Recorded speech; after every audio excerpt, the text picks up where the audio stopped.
The Frostburner.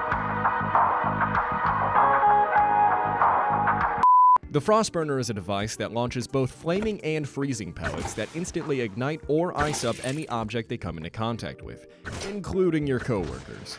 For the visual design of this product, we took inspiration from paintball guns and water gun designs and gave it a two-chambered and toy-like structure. The sound effects I made for the Frostburner can be categorized into impact sounds, looping effect sounds, shooting sounds, and mode switch sounds, each category containing two versions of the sound effect depending on if a fire or ice pellet was used. The fire and ice impact sound effects were the very first places I began experimenting with sound design for the game. For the fire impact sound, I began with a sample of a flare being ignited, extended the body of the sample with pulse stretch, then added some tinny reverb to get a sort of mild flanger sound to really sell a feeling of energy, and then tapered all that off using fade out. Next, I added a subtle whoosh sound effect from a gas stove lighting, put a low-pass filter on it, and amplified it a bit to help with the low-end sense of impact.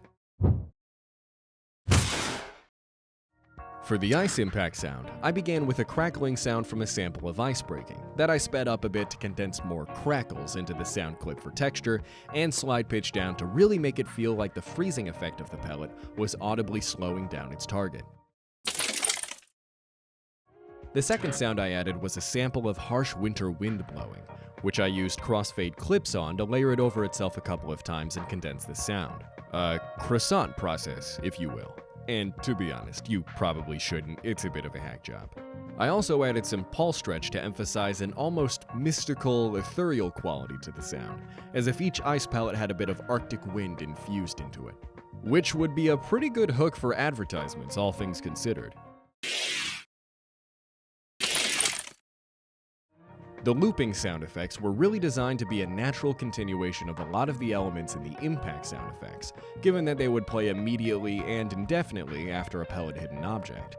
For both the fire and ice impact sounds, there's a piece of the looping sound that plays within it. For example, a third piece of the fire impact sound was a quick, tapered sample of a flare burning continuously to help lead into the fire loop, which was an extended sample of the same thing.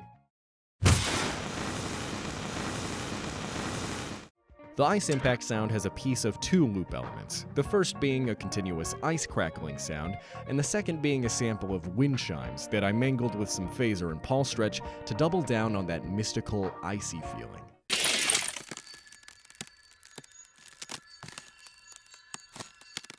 For the shooting sound effects, I started off with a paintball gun sample to nail down that sense of air pressure and power that was placed behind each pellet.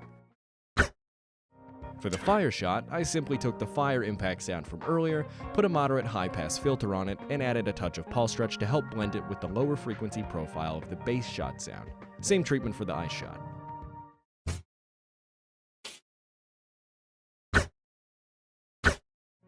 Finally, there's the mode switch sound effects. I followed a similar formula to the shooting sound effects to make this, but the bass sound is really what makes it shine. The first element I used was a sample of a gun cocking with a low-pass filter and higher amplitude.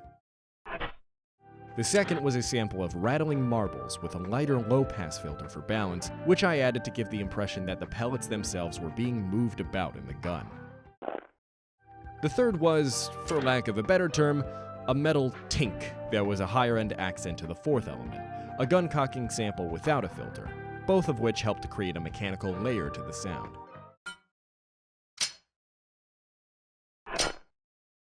Depending on which mode you switch the gun to, a quick clip of either the fire or the ice impact would play alongside the bass sound.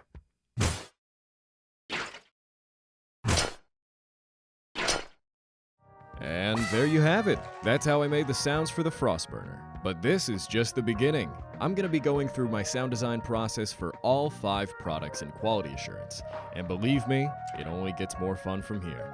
Well, for me, this might have been a little dry for my normal audience, but hey, I figure I might as well go through it, and for potential employers, I hope you like what you saw. Anyways, until the next one, I'll see you then.